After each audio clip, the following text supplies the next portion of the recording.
great achievement I recall, you were able to help the people of Rwanda West to shift from, having grass such houses, and they were able to have, iron sheet, iron sheet in most of the areas of the villages. And that is really recommendable of what you do. And it was built on the process to build the confidence in microfinance. And having said that, we are looking at how best to restore the ethical conduct of SACCOs and money lending in Uganda. We are having a scenario where our young ones, the youth, those who are participating in the business, small scale business and so forth, they are suffering, and you find that at times they do make an outcry that money lenders have become a challenge. But the others are saying money lending is doing well for the economy. Please, you're welcome to give us, the background of that and how we can maybe inform and teach the viewers and listeners the context of microfinance in Uganda and also money lending in Uganda, whether it will match with the current need for a progressive economy. Thank you very much. When you have a wider look at it, money lending per se is a result of crumbling the banking sector. Once the banking sector crumbles through its bureaucracy, through its impediments, and it becomes difficult for the people to access finance, that's where the money lending comes in now. Because money lending is just, it is like a relief, a desperate relief to those who need money to do for a specific kind of thing. The moment you are having commercial banks that are focusing on credit, on profit making only, you are going to have farmers who do not have a farmer's bank, an agricultural bank, let's say, to run to. When, let's say, their cows or their livestock need some medicine, they have nowhere to run to. They run to a money lender so that he buys medicine. If he wants to spray his crops with pesticide, he runs to a money lender. Because there is a bureaucracy within the banks that cannot even understand the agricultural sector. And in so doing, you will find that all other sectors, including even trade, there's no trade financing. So if somebody wants to clear his goods in URA, runs to a money lender because there's no trade financing. There's no trade credit. So in the instance, people are running to money lenders as a desperate measure because the banking sector is not satisfying their needs. Microfinancing per se is something that also being stretched overboard. Microfinancing had been, when this rule was being made, Tier 4 microfinance, the microfinance institutions were like those kind of institutions that you are talking about that I was using to help the vulnerable to have an inclusivity in the banking sector, in the financial sector, so that even the people in the villages have where to access finance. So we call it micro, very small financing. That's what it means. And it came from this, wanted to bring all these village savings groups together and so that they become microfinancing. But with time, they have been vulgarized into some other sorts also of quick money making. So therefore, our economists think that our economy will depend on money lenders and microfinance credits, which are not well regulated, is a fallacy. The economy should be, the backbone of the economy should be these financial institutions, banking institutions, which is inclusive. Because when we had, at that time, we were talking about Rwanda, I remember it very well. We were spearheading, I was spearheading it as a young boy, as a young man, with Professor Kamuntu. and we are looking at inclusivity into the financial sector embraced by the whole country. And that's why we are coming up with village banking, so that even at the village level, there is a feel of a village at a bank level, at a village level, a bank. These savings, banking at a village level, it is what has been vulgarized into this kind of money lending and what. So money lending cannot save the economy. The economy can only be saved by banking, a vibrant banking sector that reaches the rural people so that they become part of the economy. Money lending is siphoning. There would be people, the micro developers. You siphon money from them. How can you service a loan at 20%? Where would you be getting that money? If I give you 1 million, actually it is even every day.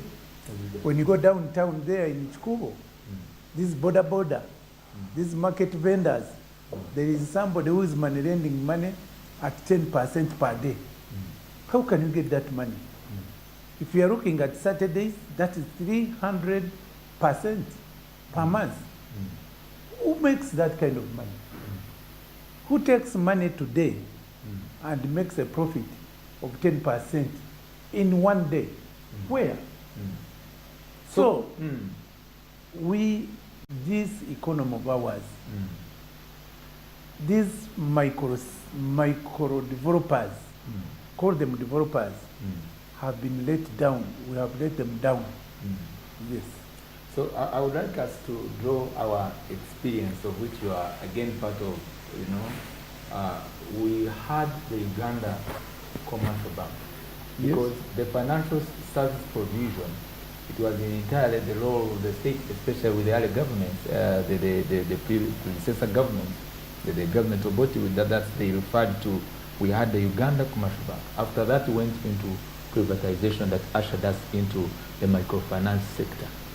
So one wants to know, and maybe someone outside there, at times there have been an outcry of some Ugandans saying that the NRM government, as per policy, they sold the bank that belonged to the people and brought the foreign banks, and then the microfinance idea, which goes even supporting the Pride Microfinance. You talk about Poster, all that in that category.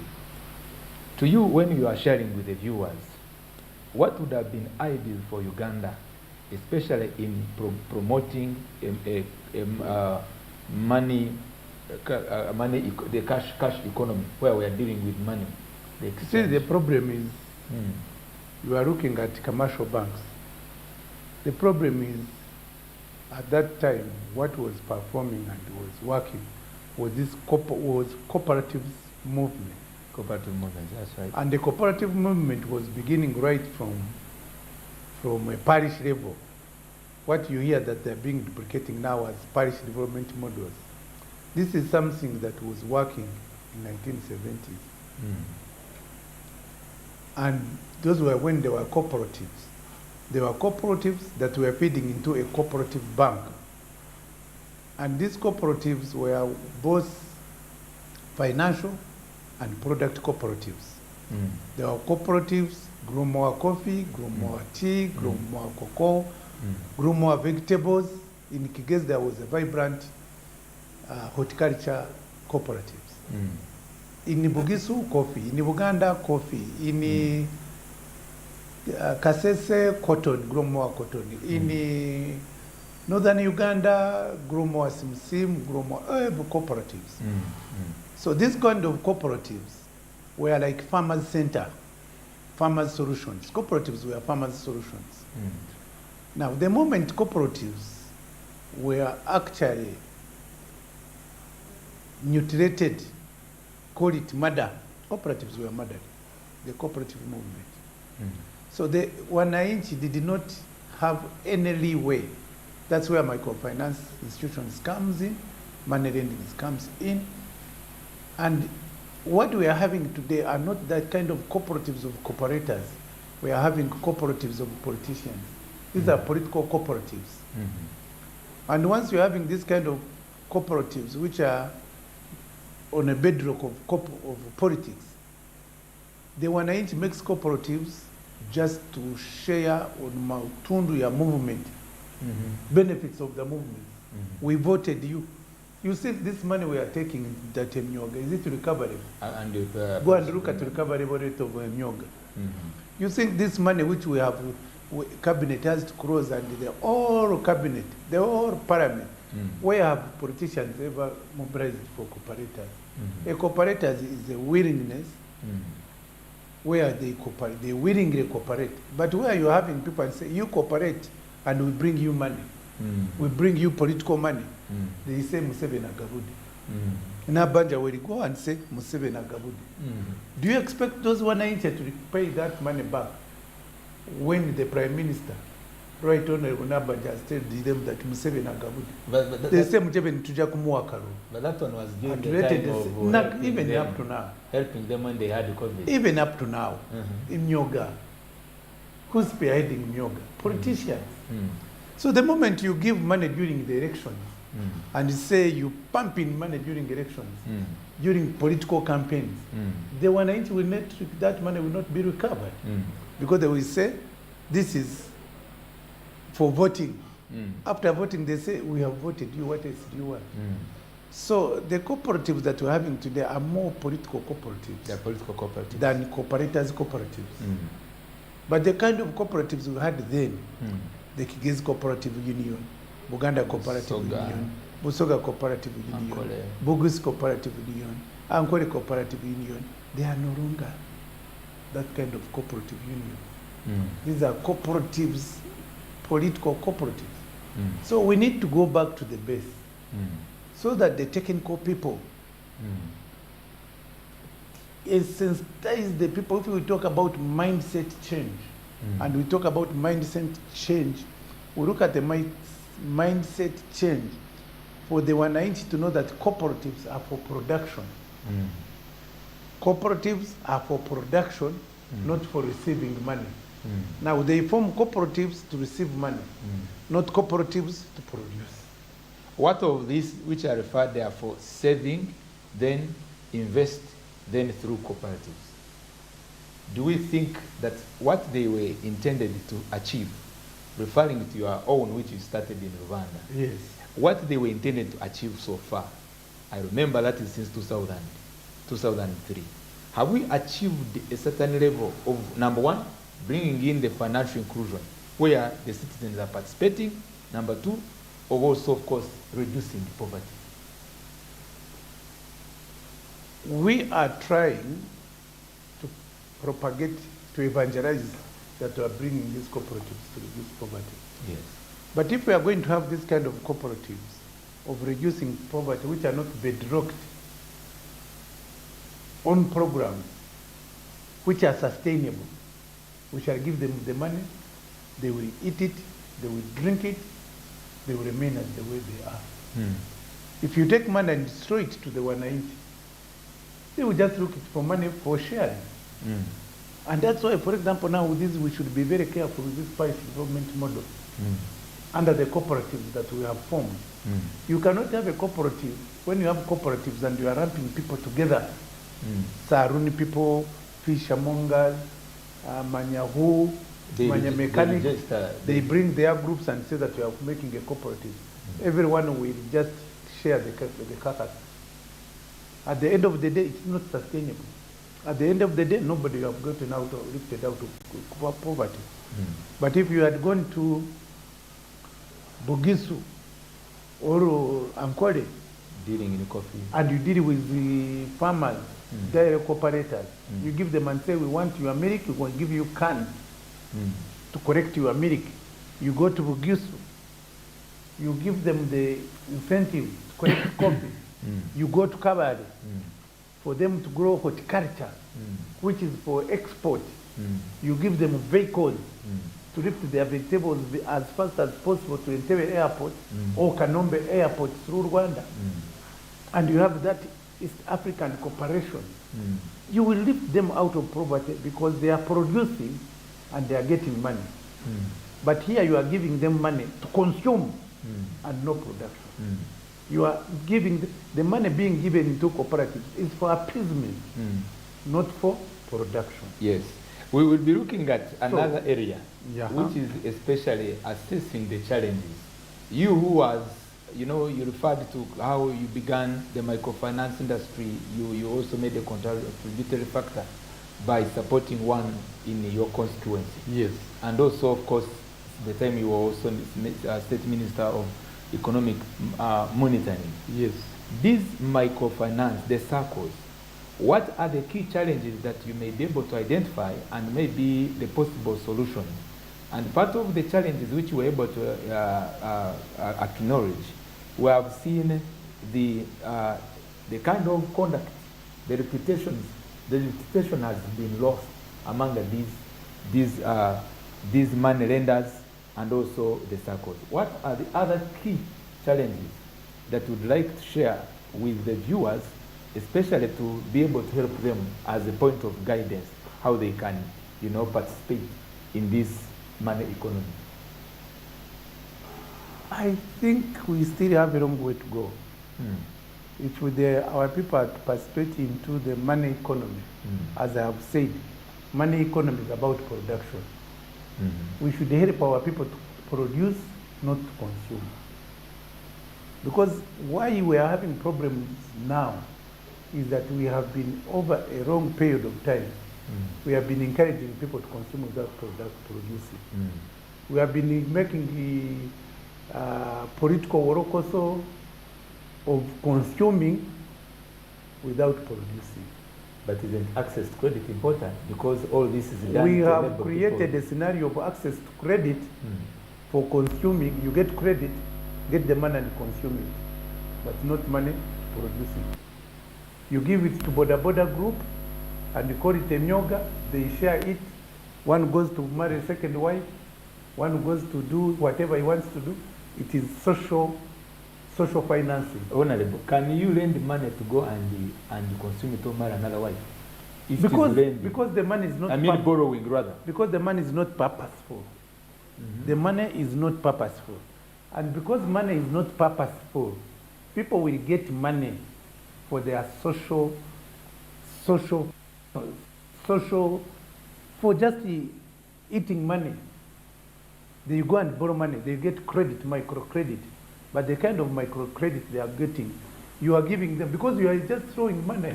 You are saying, we want you to give you money for a myoga, when actually they are not prepared. If you give this money for parish development model, and they are not prepared, they will share the money and they will put there for their social need. Leaving that aside, they will give it for their social need, to buy nice clothes, to go for baptism parties, to go for dowry, that kind of thing. Because you have not prepared the people. You are not injecting this money directly into production. But if you are going to make money into production, you create wealth. Money from the financial institution should be for wealth creation, not for socializing. We have created a border economy. Can a border economy develop a country? No. But if we had skilled our youth and give them money into skills, into welding, into brick making, into all those kind of artisan, they would now be producing wealth. Into small agriculture holdings, then they will produce wealth. But you're encouraging the youth to set their small pieces of land and buy border, give him more money to buy another border, then you create a border economy. There is something desirable for us, and which I want to associate with it. And then you think you are micro-crediting. You are motorcycle crediting. You do agricultural financing, agricultural credit, agricultural microcredit, not border credit. Of course. Do you know how many borders we have in this country? Millions. You have about 4 million borders.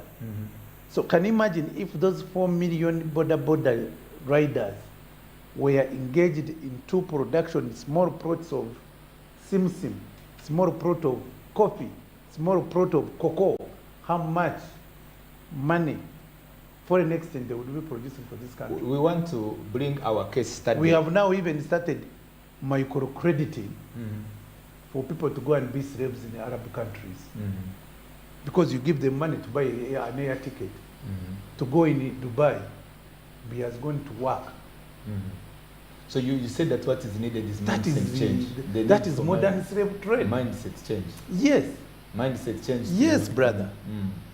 You So- are borrowing money for somebody to buy a ticket to go in Dubai and be a house girl, a house boy.